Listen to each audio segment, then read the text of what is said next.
श्री शिवाय नमस्तुभ्यम। हम सबको पता है कि 9 जनवरी को मासिक शिवरात्रि और प्रदोष का बहुत ही अद्भुत सा संयोग बन रहा है और ये 2024 की पहली प्रदोष और पहली मासिक शिवरात्रि है, जो कि दोनों एक ही दिन पड़ गए हैं ना।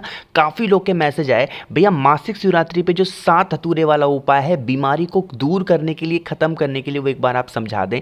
तो पूज्य गुरु जी की कथा से सुन के बहुत अच्छे से बताऊँगा ये 7 धतूरे वाला उपाय। अगर आपने इसे नियम से कर लिया, ध्यान से मेरी बात को सुन लिया, समझ लिया, तो आपके घर की चाहे वो कितनी भी बड़ी बीमारी होगी वो सारी की सारी गायब हो जाएगी। ठीक है, लेकिन इसके लिए वीडियो को पूरा देखिएगा, बीच में छोड़ दोगे तो बहुत बड़ी गलती हो जाएगी। ठीक है ना, चलो समझते हैं। हमें सबसे पहले समझो कि हमें लेना कौन कौन सी चीज़ों को है। यहाँ पे स्क्रीन पर आपको दिख रहा होगा हल्दी, तो सबसे पहले आपको लेना होगा हल्दी, और वो भी हल्दी पिसी वाली हल्दी लेना। ठीक है, इसको पीस लेना।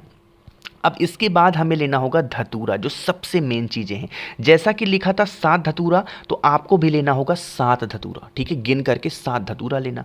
अब इन 7 धतूरों में से मैं यहाँ पे काउंट कर ले रहा हूँ, 1 2 3 4 5 6 और ये 7। ठीक, जो पहला धतूरा होगा, इस पहले धतूरे पर आपके जो अपने हाथ में कलावा बांधते हो, रक्षा सूत्र बांधते हो ना, उससे अच्छे तरीके से लपेट देना। ठीक है, उसको बहुत अच्छे से लपेटेंगे। बाकी जो दूसरा है, तीसरा, चौथा, पांचवा, छठवां, सतवां, इन 6 के 6 धतूरों में आपने जो मैंने आपको हल्दी दिखाया, उसी हल्दी में 6 धतूरों को लपेटेंगे। ठीक है, अच्छे तरीके से लपेट देना कि जो हरा वाला पोर्शन है वो कहीं से हरा दिखाई ना दे। ठीक है, इतना काम कर लिया। अब इन सभी चीज़ों को लेके पहुंच जाएंगे महादेव के शिवलिंग के पास में। क्रम समझेंगे, तरीका समझेंगे, जो बात मैं बताने जा रहा हूं, है ना। देखो, आपके पास में जो पहला धतूरा है, जिसमें आपने मौली लपेटा है, जिसमें आपने कलावा रक्षा सूत्र बांध रखा है, उसको आपको महादेव के शिवलिंग के ठीक ऊपर समर्पित कर देंगे। श्री शिवाय नमस्तुभ्यम का स्मरण करते हो। सबसे पहला धतूरा मौली कलावा वाला महादेव के शिवलिंग के ऊपर। ठीक है, पहला हो गया। जो दूसरा धतूरा आपके पास में है, जिसमें आपने हल्दी लगाया है, वो आपको चढ़ाना होगा भगवान गणेश के स्थान पे, और यहाँ पे भी श्री शिवाय नमस्तुभ्यम का जप करेंगे। ठीक है, 2 धतूरे हो गए।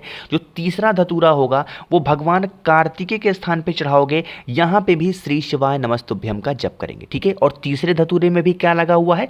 हल्दी लगा है। जो चौथा धतूरा आपके पास में है, जिसमें आपने फिर से हल्दी लगाया है, उस चौथे धतूरे को माता के हस्त कमल पर, जिसको हम लोग कटी भाग बोलते हैं, मां पार्वती का स्थान, चौथा धतूरा यहां पे चढ़ाएंगे। ठीक है, 4 धतूरे की बात हो गई है। जो 5वां धतूरा होगा, उस 5वें धतूरे को हम सबको पता है कि महादेव की जो सबसे प्रिय पुत्री हैं, जिनका नाम है माँ अशोक सुंदरी, उस 5वें धतूरे को माता अशोक सुंदरी के स्थान पे समर्पित कर देंगे। ठीक है, यहाँ पे भी श्री शिवाय नमस्तुभ्यम। अभी आपके पास में 2 धतूरे बचे हैं ना।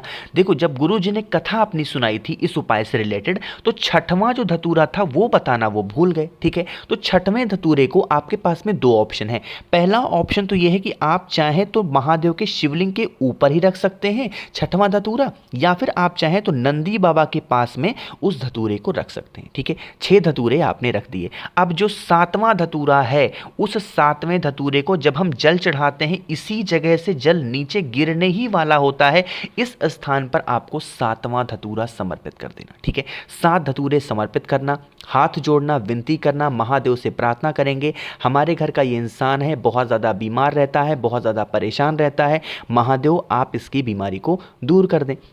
अपने अकॉर्डिंग प्रार्थना करेंगे। और ये जो लास्ट वाला आपने धतूरा यहाँ पे चढ़ाया था, लास्ट वाला एकदम, ठीक है, एकदम जहाँ से पानी गिरने ही वाला होता है, उस एक धतूरे को उठाना। ठीक है, उठाने के बाद में आपके घर में जो भी इंसान बीमार पड़ा है बहुत दिनों से, उसके हाथों से एक बार उस धतूरे को स्पर्श कराना, टच कराना, और आप खुद उस धतूरे को लेके जाएंगे और किसी भी बड़े बेल पेड़ के नीचे अवधूतेश्वर महादेव या फिर चंपेश्वर, फिर से बोल रहा हूँ, या फिर अवधूतेश्वर महादेव या फिर चंपेश्वर महादेव के नाम से उस धतूरे को आपको बेल पेड़ के नीचे पटक देना है। रखना नहीं, ऐसे पटक देना है तेजी से, और चुपचाप अपने घर की तरफ चले आना। ये 7 धतूरे का जो उपाय है, ये सिर्फ और सिर्फ मासिक शिवरात्रि पे करते हैं और किसी भी दिन नहीं करते।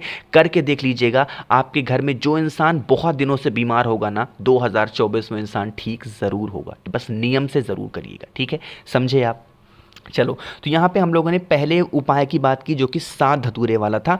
दूसरे यहीं पे हम लोग उपाय की बात करते हैं मासिक शिवरात्रि पे करने वाले, जो कि होगी धन संपदा के लिए। यानी कि अगर आप पे घर में माँ लक्ष्मी का वास नहीं है, बिजनेस है वो नहीं चलता, आपका कोई खेत है उसमें फसल नहीं लगती, तो इस उपाय को करेंगे। ठीक है, उसके लिए फिर से हमें लेना होगा एक धतूरा, और वो एक धतूरा कहीं से भी आपको मिल जाएगा। ठीक है, धतूरा लेंगे। अब उस एक धतूरे को फिर से हमें हल्दी में अच्छे तरीके से डुबा देना है। ठीक है, हल्दी में लगा देना, और हल्दी में लगा करके आपके घर में या फिर महादेव के मंदिर में। अब यह उपाय करने का नियम है आपको, वैसे तो यह नियम रात को 12 बजे है, लेकिन काफ़ी लोगों ने कमेंट किया भैया रात में नहीं कर सकते, तो आप चाहें तो दोपहर में 12 बजे कहीं पे भी महादेव के शिवलिंग के पास में उस एक धतूरे को रख देना। ठीक है, रखना और विनती करना, जो भी समस्या हो, जिस भी चीज़ की वजह से इस उपाय को आप कर रहे हो, प्रार्थना कर लिया।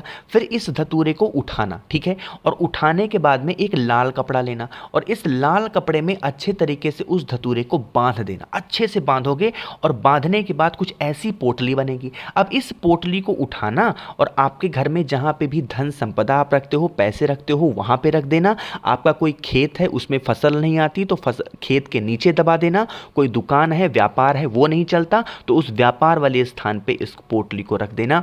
आपके घर में अगर पैसों को लेके बहुत ज़्यादा प्रॉब्लम होती है, तो धन संपदा की जो भी समस्याएं होंगी वो सारी की सारी खत्म ज़रूर होंगी। ठीक है, 2 उपाय आपको समझ में आ गए हैं। आगे बढ़ते हैं इस वीडियो में हम लोग अपने तीसरे उपाय की तरफ, और ये तीसरा उपाय कैसे करना है उससे पहले जल्दी से वीडियो को लाइक करेंगे, और जितने भी भाई बहन इस आवाज़ को पहली बार सुन रहे हैं, चैनल को ज़रूर सब्सक्राइब करेंगे। ठीक है, चलो अब बात करते हैं इस तीसरे उपाय की। सबसे पहले समझो कि फ़ायदे क्या होंगे।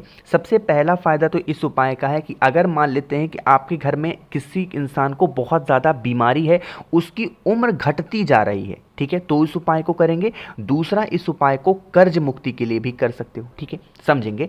यहाँ पे स्क्रीन पर आपको 2 धतूरे दिख रहे हैं। ठीक है, तो हमें भी 2 धतूरे ही लेने होंगे। कितने? 2 धतूरे लेना। इन 2 धतूरों को 2 जगहों पे रखना होगा। समझो, सबसे जो पहला धतूरा है, उस पहले धतूरे को हल्दी में अच्छे तरीके से डुबा देंगे। ठीक है, और जब हल्दी में डुबाना तो माँ लक्ष्मी का ध्यान करेंगे। किसका ध्यान करेंगे? माँ लक्ष्मी का। जो दूसरा धतूरा आपके पास में है, आपको पता है कि जब हम महादेव के शिवलिंग के ऊपर त्रिपुंड लगाते हैं, सफ़ेद वाला लगाते हैं ना, सफ़ेद वाला। अरे ये देखो लगा हुआ है ना, यही वाला देखो, सफ़ेद वाला। तो इसी सफ़ेद वाले अबीर में आपको दूसरा धतूरा अच्छे तरीके से लगा देना। ठीक है, लगाने के बाद में जो भी इंसान बीमार रहता है, परेशान रहता है, गुस्सा क्रोध वाला है, सफ़ेद धतूरा, उसका नाम, सफ़ेद धतूरा मतलब जो सफ़ेद वाला आपने लगाया है उसमें उस इंसान का नाम और गोत्र बोल के चढ़ाना। और अगर आप पे घर में धन संपदा को लेके प्रॉब्लम है, तो उस हल्दी वाले धतूरे को आपको रखना होगा महादेव के शिवलिंग के ऊपर रख देना, और वहां पर खड़े होकर के प्रार्थना करेंगे, विनती करेंगे, हमारी घर की ये समस्याएं हैं महादेव आप इसे दूर कर दें। अपने अकॉर्डिंग प्रार्थना कर लेना और चुपचाप अपने घर की तरफ जा सकते हैं। काफ़ी लोग कहेंगे क्या भैया जल नहीं चढ़ाना है? तो जल को उपाय करने से पहले आप चाहें तो चढ़ा सकते हैं, लेकिन उपाय करने के बाद आपको महादेव के शिवलिंग के ऊपर जल नहीं चढ़ाना। ठीक है ना, समझे आप मेरी बात को? तो यहाँ पे हम लोगों ने 3 उपाय की बात कर ली है, जो कि बहुत ज़्यादा ईजी, बहुत ज़्यादा आसान थे।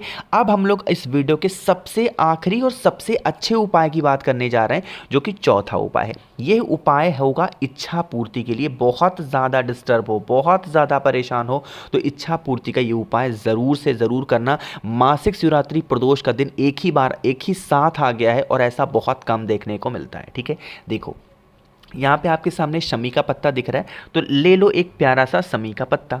शमी पत्र के साथ कोई भी एक फूल ले लो, मन हो सफ़ेद ले लो, लाल ले लो, पीला ले लो, काला ले लो, जो भी सफ़ेद फूल या फिर कोई भी फूल आपके घर के आसपास में हो, कोई भी एक फूल लेना।